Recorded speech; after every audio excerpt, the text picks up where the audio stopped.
તારીખ 24/8/2026 રોજ ફરિયાદી ધવલકુમાર મોહનભાઈ પટેલ રહેવાસી ભાલેજ રોડ પણસોરા અને મૂળ રહેવાસી ચુનેલ તાલુકો મહુધા જિલ્લો ખેડા નાઓએ આણંદ સાયબર ક્રાઇમ પોલીસ સ્ટેશનમાં આવી પોતાની ફરિયાદ હકીકત જાહેર કરેલ કે પોતાને તથા અન્ય સાહેદો જે 5 જેટલા સાહેદો છે તેમને રેલવેમાં નોકરી અપાવવાના બહાને તેઓને ખોટા આઈ કાર્ડ આપી અને ખોટા એપોઇન્ટમેન્ટ લેટર આપી તેઓ પાસેથી 5,07,000 મુદ્દામાલ આપેલો હતો. તે પૈસા પરત નહીં આપી અને નોકરી નહીં આપી તેમની સાથે છેતરપિંડી અને વિશ્વાસઘાત કરેલ છે. જે બાબતે તેઓએ ફરિયાદ આપતા સાયબર ક્રાઇમ પોલીસ સ્ટેશનમાં ગુનો રજીસ્ટર કરવામાં આવેલો હતો. આ ગુનાની ગંભીરતા સમજી પોલીસ અધિક્ષક શ્રી જસાણી સાહેબે આ ગુનામાં સંડોવાયેલ 2 આરોપીઓને તાત્કાલિક અટક કરવા માટે જરૂરી સૂચના આપેલી હતી.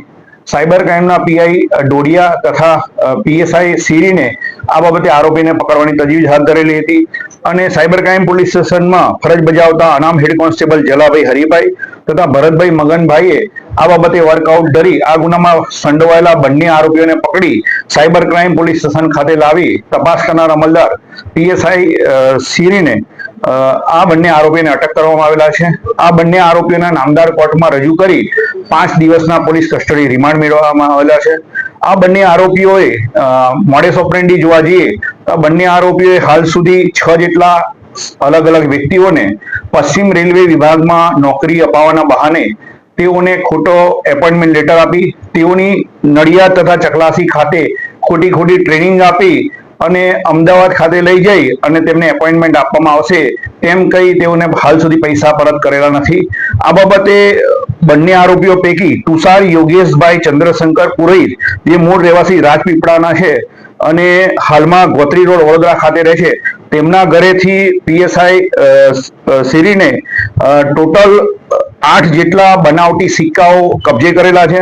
સાથે સાથે તેઓએ આ સિક્કાઓમાં ગુજરાત હાઈકોર્ટના રજિસ્ટ્રી વિભાગનો, જિલ્લા ન્યાયાલય સંકુલ અમદાવાદનો, વેસ્ટર્ન રેલવે ડિસ્ટ્રિક્ટ કોર્ટ એમ અલગ અલગ 8 જેટલા સિક્કાઓ, બનાવટી એપોઇન્ટમેન્ટ લેટર, બનાવટી આઈ કાર્ડ જેટલો મુદ્દામાલ કબજે કરેલો છે.